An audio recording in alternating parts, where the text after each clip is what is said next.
फोन की तो हट जो तू फोन निकला है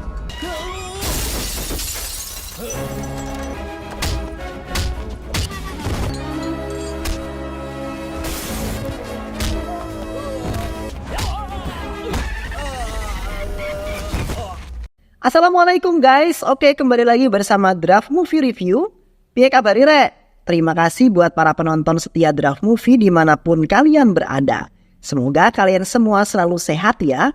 Kali ini Draft Movie sudah merangkum sebuah film yang berjudul Raja Fasam. Bagaimana keseruan filmnya? Tanpa banyak basa-basi, ini dia alur ceritanya.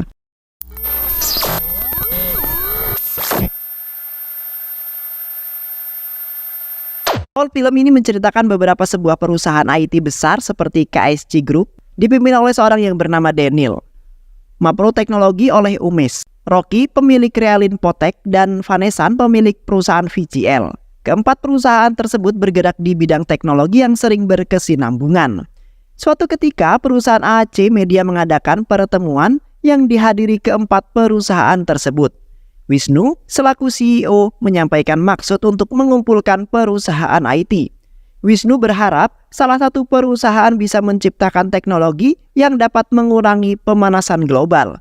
Wisnu siap mendanai bagi perusahaan yang memberikan inovasi teknologi ramah lingkungan tersebut. Dana yang ditawarkan cukup besar, yaitu sebesar 10 triliun rupiah. Malamnya, Daniel mengajak ketiga pimpinan perusahaan IT untuk bergabung dan bekerja sama.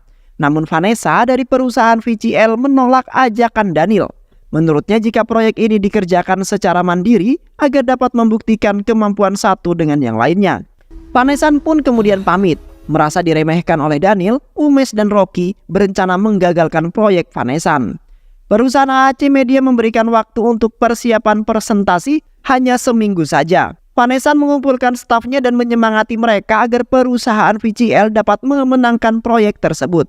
Para insinyur dari perusahaan cabang yang dikerahkan oleh Vanessa. Menurut Mohan, manajer Vanessa banyak ahli programmer cabang yang dapat diandalkan. Kanha salah satunya. Ia adalah seorang ahli programmer dan perangkat lunak. Kanha ditunjuk Vanessa untuk memimpin proyek besar tersebut. Hari presentasi pun datang. Setelah menyiapkan segalanya, Kanha berdoa untuk kelancaran proyek yang sedang ia kerjakan. Kanha berangkat mengendarai sebuah motornya. Acara presentasi pun kemudian dimulai. Mohan menunggu kedatangan Kanha. Vanessa cemas karena semua perusahaan telah mempresentasikan usulannya. Ternyata Kanha tengah dihadang oleh sekelompok yang tak dikenal. Para komplotan itu suruhan Daniel. Mereka kemudian merampas tas milik Kanha. Namun kemudian tak berhasil. Tubuh Kanha yang kekar mampu melawan mereka semua. Kanha datang di detik-detik akhir acara dan memohon kepada Wisnu untuk memberinya kesempatan menjelaskan apa yang ia harus presentasikan. Kanha pun menguasai panggung. Inovasi yang ia jelaskan mampu menarik hatinya Wisnu. Usulan Kanha untuk menjadikan kertas digital di era modern ini akan sangat membantu memperbaiki iklim dunia. Karena menurutnya untuk menyelamatkan dunia, kita harus menyelamatkan pohonnya terlebih dahulu. Jika pohon dibiarkan ditebang dan dijadikan kertas, sama saja akan menghilangkan oksigen dari bumi ini. Kanha akan mengembangkan penyimpanan virtual yang aman dan mudah sebagai penggantinya kertas. Inovasi ini juga akan menghemat biaya pengeluaran dan pemeliharaan mesin. Wisnu mengumumkan bahwa perusahaan AAC Media memilih VGL sebagai pemenangnya. Dari ruangan Vanessa tentu sangat bangga karena perusahaannya dipilih oleh Wisnu. Daniel, Rocky, dan Umesh marah dan membanting gelas hingga pecah. Sadar mereka gagal memenangkan proyek tersebut. Daniel dan kawan-kawan berniat mencelakakan Vanessa. Vanessa tertabrak mobil hingga koma. Namun anaknya Vanessa meminta Mohan untuk tidak menyebarkan kondisi ayahnya. Wisnu meminta proyek ini harus selesai dalam waktu 3 bulan saja. Mohan memperkenalkan Kanha kepada seseorang yang akan mendampingi dirinya, yaitu adalah Gayatri. Gayatri anak dari Vanessa yang berpura-pura menjadi seorang karyawan biasa. Alasan Gayatri menjadi seorang karyawan adalah ingin mengontrol lebih dekat proyek yang sedang dikerjakan oleh Kanha. Gayatri ingin proyek ayahnya ini berhasil karena sebelum koma ayahnya sangat senang bisa mengerjakan tender tersebut. Singkat cerita, Kanha menolak jika ada penambahan tim dari luar. Kanha akan merasa nyaman jika mengerjakannya dengan tim yang dibentuknya sendiri. Gayatri tersinggung dengan Kanha. Gayatri protes dan Kanha tak menghiraukan Gayatri. Saat di rumah, Kanha mendapatkan telepon dari ibunya yang mengatakan bahwa Kanha harus segera pulang untuk melamar gadis yang dipilihnya. Kebaktian Kanha membuat ia tak menolak permintaan sang ibu tercinta. Ayah Kanha juga menelpon saat Kanha di lobi perusahaan. Ayah Kanha juga memberitahukan hal yang sama kepada Kanha untuk segera pulang. Saat sedang asik ngobrol bersama ayahnya di telepon, ponsel Kanha tak sengaja terbanting dan kemudian mati. Kanha kemudian berjalan menuju ruang kerjanya. Security menyapa Kanha bahwa pamannya Kanha menelpon dirinya. Tak hanya security, resepsionis dan teman-teman kerjanya seperti diteror keluarganya Kanha. Kejadian ini membuat Kisor tertawa. Akhirnya Kanha menceritakan siapa keluarga besar Kanha yang sesungguhnya. Kisor melongo mendengar Kanha bercerita jika ayah ibunya memiliki 5 anak laki-laki dan 5 anak perempuan. Seluruh anaknya sudah berkeluarga kecuali Kanha. Jika ditaksir, jumlah seluruh keluarga Kanha sekitar 44 orang dan tinggal di atap yang sama. Meski demikian, keluarga Kanha sangat harmonis dan saling menyayangi. Salah satu paman Kanha juga sangat menyayangi Kanha. Sampai-sampai ia tak ingin menikah dan memotong rambutnya sebelum melihat Kanha menikah. Kanha bukan tak mau menikah, namun jodoh tidak ada yang tahu. Ada aja halangan yang membuat Kanha gagal menikah. Suatu hari keluarga Kanha pernah mengunjungi salah satu rumah seorang gadis yang ada di desanya. Keluarga Kanha hendak meminta si gadis. Saat di rumah, si gadis keluarga Kanha disambut nenek si gadis. Nenek si gadis itu pun kelelahan menyambut keluarga Kanha yang datang satu persatu dan membuat nenek meninggal dunia. Akhirnya keluarga Kanha pun pergi. Dalam perjalanan pulang, keluarga Kanha kemudian dicegat oleh tetangganya yang bernama Nilama. Nilama mengejek keluarga Kanha dan mengatakan Kanha mempunyai kutukan yang tidak bisa membuatnya menikah. Dahulu, Nilama pernah ditolak menjadi keluarga Kanha. Hal itulah yang menjadikan Nilama tega mengatakan hal seperti itu. Ibu Kanha sedih dengan ucapan yang diucapkan oleh Nilama. Kanha menenangkannya jika akan menuruti apa yang ibunya minta. Lain hari, ibunya tak menyerah. Ibu Kanha mencarikan gadis untuk Kanha. Keluarga Kanha melamar gadis bernama Puja. Kanha datang bersama keluarga besarnya. Puja mau menikah dengan Kanha, namun dengan satu syarat. Puja meminta jika sudah menikah nanti, Puja tak ingin tinggal bersama keluarganya. Kanha berdiri kesal dan mengatakan bahwa ia tidak bisa seenaknya memisahkan dirinya dan keluarganya. Kanha tidak bisa menikahi Puja. Perjodohan Kanha pun gagal lagi. Kisor tertawa lepas mendengar kisahnya Kanha. ऐसे आदमी को चिड़ियाघर में छोड़ा जाए ना तो कमाई भी अच्छी हो जाएगी. Bukan menyemangati Kanha, Kisor malah menjatuhkan semangat Kanha dengan mengatakan jika gadis yang dibicarakan ibunya nanti pasti akan menolaknya lagi. Kanha menerima telepon dari Mohan. Mohan menyuruh Kanha datang ke ruangannya. Mohan bicara dengan sangat serius. Mohan pesimis jika proyek kali ini akan berhasil. Karena Wisnu, CEO ACC Media mempercepat target pengerjaan menjadi 2 bulan saja. Kanha tak pantang menyerah. Ia menyarankan Mohan untuk mempekerjakan seluruh staf untuk lembur agar proyek ini segera selesai. Mohan setuju dengan Kanha pada saat ini. Ibu Kanha kemudian menelpon lagi. Ibu Kanha memohon kepadanya untuk segera pulang besok untuk melamar si gadis yang dibicarakannya tadi pagi. Kanha mengiyakan permintaan ibu tercintanya. Kanha keluar dari ruangan Mohan. Kanha bertemu Anjali, salah satu staf bawahannya Kanha. Anjali menanyakan apakah Kanha akan menikah besok pagi. Dengan muka terheran, Kanha menjawab iya dan bertanya kenapa Anjali mengetahuinya. Anjali mengatakan jika wanita yang akan dijodohkan dengan Kanha adalah Anjali. Namun Anjali meminta Kanha untuk tidak datang besok karena Anjali mencintai pria lain. Anjali tidak mau mempermalukan keluarganya jika ia yang menolak perjodohan tersebut. Anjali memohon dengan sangat kepada Kanha pada saat ini. Kanha galau, tidak mungkin Kanha menolak permintaan ibunya, sedangkan ia tak tega melihat Anjali. Kisor menjadi konsultannya Kanha. Kisor membuat ide bagaimana jika Kanha berpura-pura memiliki pacar dan membawanya ke keluarganya Kanha. Kisor akhirnya menyeleksi wanita yang akan dipacari oleh Kanha. Tak ada wanita yang mau selain Gayatri. Kisor membujuk Gayatri untuk menjadi pacar pura-puranya Kanha. Awalnya Gayatri menolak, namun ia berubah pikiran setelah memikirkan jika pekerjaannya mendapat bayaran yang ia inginkan. Melihat tingkah Gayatri yang matre karena berpikir jika Gayatri adalah perempuan mata duitan, Kanha membawa Gayatri bertemu keluarganya Kanha keesokan harinya saat keluarga Kanha menyiapkan pesta pertunangannya. Keluarga Kanha senang melihat Kanha sudah datang. Dari kursi belakang mobil turunlah Gayatri. Semua melongo melihat gadis yang dibawa oleh Kanha. Kanha memperkenalkan Gayatri sebagai kekasihnya dan ia tak mau menikah dengan Anjali. Kakak ipar Kanha marah karena Kanha melanggar peraturan keluarga. Kanha hanya boleh menikahi gadis yang ada di desanya. Kanha kemudian memelas dan mengatakan apakah perbuatan Kanha ini salah telah mencintai gadis yatim piatu seperti Gayatri. Bukankah keluarga kita menjunjung tinggi arti kasih sayang? Kanha sengaja memelas kepada keluarganya agar keluarganya itu kasihan kepadanya. Tak disangka kakak Kanha angkat bicara. Jika itu adalah pilihan Kanha, sebagai keluarga harus mendukung pilihan Kanha. Dan Gayatri sudah dianggap menjadi bagian keluarga mereka.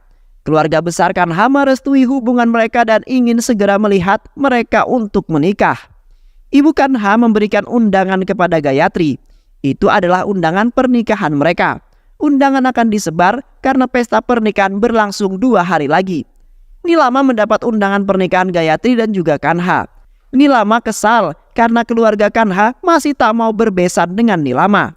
Nilama menyuruh anak buahnya untuk menghabisi Kanha dan juga keluarganya. Gayatri kemudian pergi berkeliling desa dengan keluarganya Kanha. Kanha yang menyadari ada yang mengikuti mereka, kemudian langsung sigap menghajar mereka semua yang mengikuti dirinya.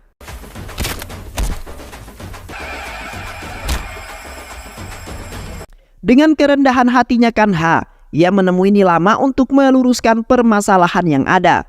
Kanha mengatakan bahwa Nilama sudah menjadi bagian dari keluarga mereka. Kanha meminta agar Nilama tak mengulangi perbuatan yang tadi ia lakukan, karena dapat membahayakan keluarganya. Saat di rumah Kanha dan Gayatri kemudian berbicara secara empat mata. Anak buah Nilama merekam pembicaraan mereka dan memberikannya kepada Nilama. Mendapat laporan hubungan Kanha dan Gayatri hanyalah sandiwara, Nilama merasa sangat unggul. Ketika keluarga Kanha mengadakan ritual kunyit, Nilama datang membuat sebuah keributan. Nilama mengatakan bahwa ia mempunyai bukti jika Kanha dan Gayatri telah membodohi keluarganya Kanha. Keluarga Kanha tak mengerti apa yang dikatakan oleh Nilama. Nilama juga mengatakan bahwa Gayatri dan Kanha tidak saling mencintai. Mereka hanya berakting saja. Nilama memutar video yang direkam anak buahnya tadi. Namun ternyata yang diputar justru adalah video lawak. Nilama malu karena bukti itu hilang. Nilama tidak tahu jika Kanha seorang IT yang handal. Kanha menghilangkan video itu dengan mudah. Nilama pun kemudian pergi dengan rasa malunya. Ini bukan rencana awal Kanha. Kanha terjepit. Kisor dan Kanha kemudian berpikir dengan sangat keras agar pernikahan Gayatri dan Kanha tak pernah terjadi. Kisor menyarankan Gayatri untuk kabur saat pesta pernikahan nanti. Gayatri menyetujuinya, namun Kanha harus membayar sesuai yang dijanjikannya. Setelah Kanha mentransfer Gayatri uang yang telah dijanjikannya, kemudian Gayatri pergi dan diantarkan oleh Kisor. Paginya, pesta pernikahan Kanha dan Gayatri pun digelar. Pendeta kemudian menanyakan di mana mempelai wanitanya. Namun Gayatri menghilang dan seluruh keluarganya mencarinya. Tiba-tiba Gayatri muncul dengan gaun pengantinnya. Pernikahan pun kemudian berlangsung dengan sangat hikmat. Kini Kanha dan Gayatri resmi menjadi suami istri. Malam harinya, Kanha mabok bersama teman-temannya. Keluarga Kanha memarahi Kanha yang seharusnya berada di kamar, bukan malah mabok-mabokan. Kanha kemudian diseret ke kamarnya. Kanha meneriaki Gayatri yang berada di kamar mandi. Ia marah mengapa Gayatri muncul kembali. Bukankah dia sudah membayarnya untuk Gayatri pergi? Kanha berpikir Gayatri memanfaatkan harta kekayaan keluarganya Kanha. Setelah mengoceh panjang dan tak ada jawaban, Kanha mendobrak pintu kamar mandi. Dan ternyata kamar mandi itu kosong. Kanha kemudian mencari Gayatri ke sana dan kemari. Keluarga Kanha pun kemudian merasa panik. Kecurigaannya kemudian muncul pada Nilama. Kanha kemudian menemui Nilama. Benar saja, Gayatri berada di sana dengan memakai gaunnya. Nilama kemudian memeluk Gayatri dan berkata kepada ayahnya Kanha bahwa Gayatri adalah anak angkat Nilama. Nilama mengatakan jika di pesta pernikahan tadi, Nilama melihat Gayatri menangis saat Kanha memakaikan benang suci. Hatinya luluh, makanya Nilama mengangkat Gayatri sebagai anaknya. Kini Nilama dan ayahnya Kanha berbesan. Nilama telah memberikan berhektar-hektar tanah dan beberapa kilogram emas. Nilama juga berpesan kepada Kanha agar menjaga Gayatri dengan sangat baik. Ayah Kanha menyambut baik niat Nilama. Ia tahu bahwa Nilama sebenarnya orang yang baik. Kini hubungan mereka kembali membaik. Kanha kembali mengoceh kepada Gayatri. Dia masih kesal kenapa Gayatri bisa kembali ke rumahnya.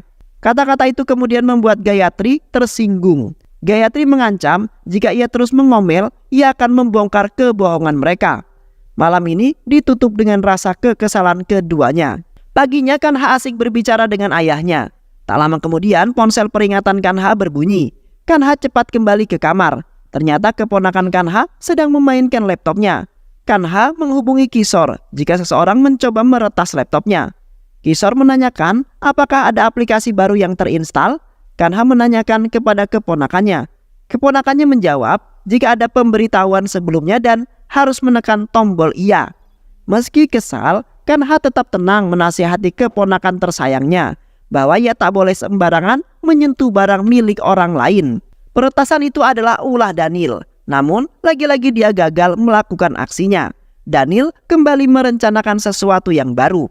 Saat malam, ketika keluarga Kanha berkumpul, Kanha mendapati sebuah telepon jika Rajin akan segera melahirkan. Semua berbondong-bondong keluar. Gayatri heran karena setahu dia Rajin sedang tidak hamil. Mereka berkumpul di kandang sapi. Ternyata Rajin yang dimaksud itu adalah sapi ternak keluarganya Kanha.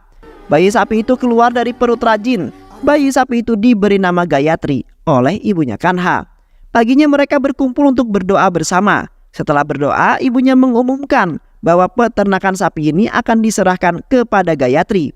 Kanha yang sudah kehabisan kesabaran mengungkapkan hubungan Gayatri dan Kanha.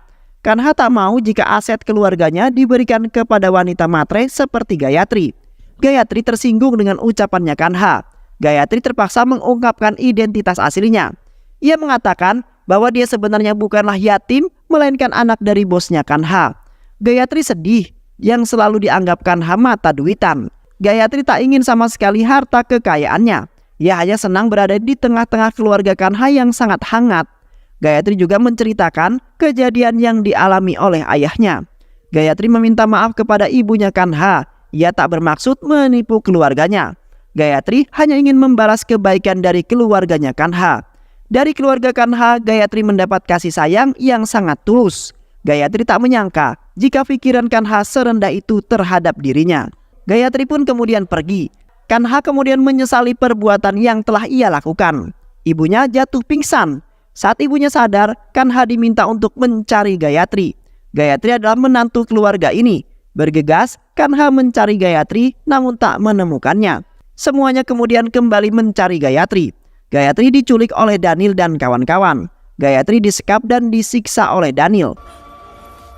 Daniel tak terima jika sekarang perusahaannya kalah dengan VCL. Daniel mengancam Gayatri. Daniel memaksa Gayatri untuk menyebutkan password proyeknya. Akses telah dibuka oleh Daniel. Sebuah peringatan muncul di HP Kanha. Data Kanha diretas. Di suatu tempat, ia kemudian mengikuti petunjuk lokasi. Setelah sampai di tempat, ia melihat Gayatri sedang disiksa oleh Daniel dan kawan-kawan serta anak buahnya. Kanha kemudian menyerang mereka hingga melumpuhkan semuanya. Kanha melampiaskan segala kekesalannya yang telah melukai istri tercintanya. Akhirnya setelah membabat habis musuh-musuhnya itu, Kanha melepaskan tali ikatan istrinya dan menenangkannya. Kanha mengatakan bahwa ia menyesali perbuatannya dan akan membahagiakan Gayatri. Dan akhirnya Gayatri dan Kanha hidup dengan bahagia dan berdampingan untuk selamanya. Dan film pun selesai. Baik sahabat, itulah alur cerita film yang berjudul Raja Vasam. Mudah-mudahan sahabat semua terhibur dengan alur cerita ini. Sehat selalu. Wassalamualaikum warahmatullahi wabarakatuh.